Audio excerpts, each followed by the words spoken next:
يبحث عن المرور، يبحث عن الانسلال، يختار تصويب لكن يقوم بمراوغات ثم مراوغات ثانيه. زحزوح حميد تصويبه مباشره فوق المرمى اللي كان بامكانه ان يضع في الشباك. لاحظوا كيفيه رشايات هينونغ باكا يلعب الكره في خط الامامي. هذه عمليه هجوميه من الجهه اليسرى، عمليه امكانيه الاختراق والدخول داخل منطقه الجزاء. البحث عن تمرير عرضي، كره داخل منطقه الجزاء والارتقاء للاعب السابق فريق النظريه ديال بركاني وقبله فريق. كره تلف داخل منطقه الجزاء. الحي بن سلطان في متابعه هنا جانب من الجماهير. خبره ايضا ليست فقط مع الانديه حتى مع المنتخب. وضربه خطا يقول الحكم. اكرم نقاش ايضا يستعد، محاوله تاتي تصويبه بعيده تماما. نشوف الجمهور صور لعشق الفريق.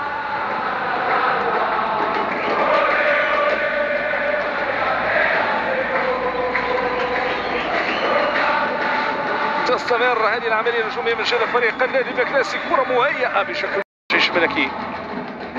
اكرم نقاش يعيد الكره للجهه اليسرى ومحاوله ممتازه داخل منطقه الجزاء لكنها ضايعه. كارنيرو تصويبه فوق نحو التهديف. النادي المكناسي يطمح للتسجيل. لاحظوا كيفيه التعامل مع خطا على مستوى التغطيه، ثم رضواني في الوهله الاولى، ثم بعد ذلك تاتي هذه التصويبه.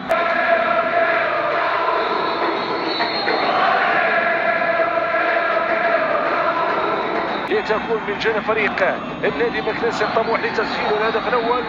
دخول داخل منطقه الجزاء، رضواني في الاستلام ولكن يسرى لصالح فريق النادي المكناسي.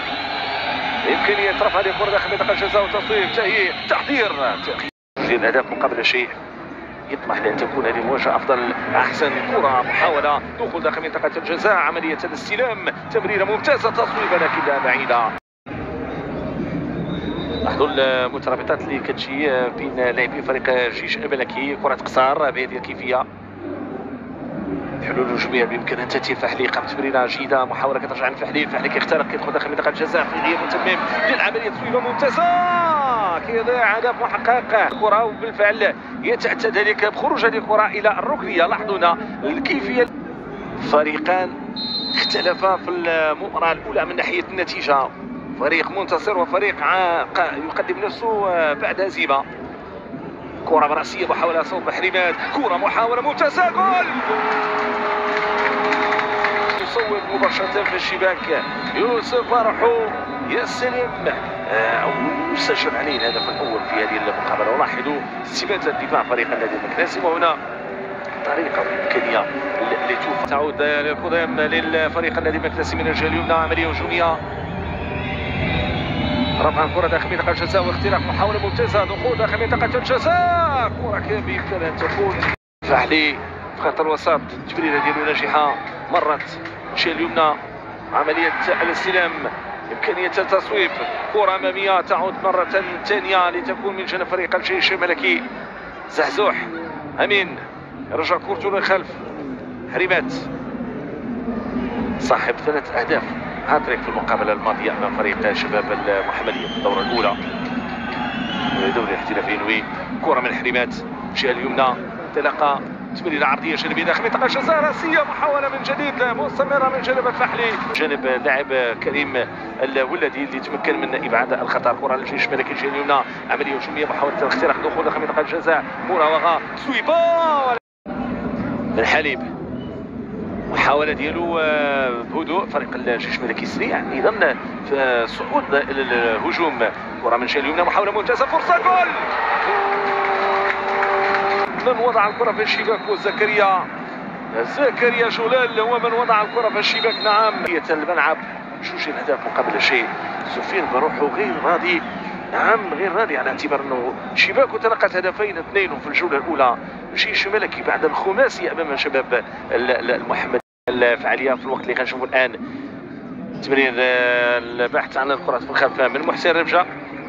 كره تلفت ممتازه داخل منطقه الجزاء، كانت مهيئه فرصه في اي لحظه. كره للجيش الملكي، مراوغه الحارس، فرصه تسجيل، كره تلفت، جول!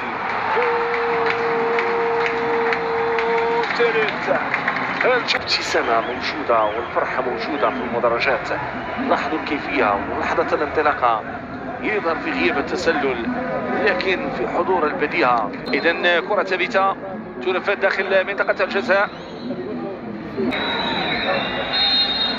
كرة تنفذ بكيفية محاولة ممتازة الوصول إلى المنتهى إلى المرمى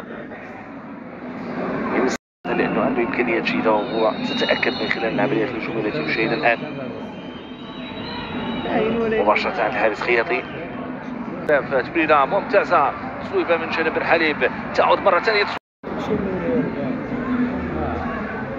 اختبارات عداوي تمريرة شميلة داخل منطقة الجزاء ولتسجيل خروج الحارس.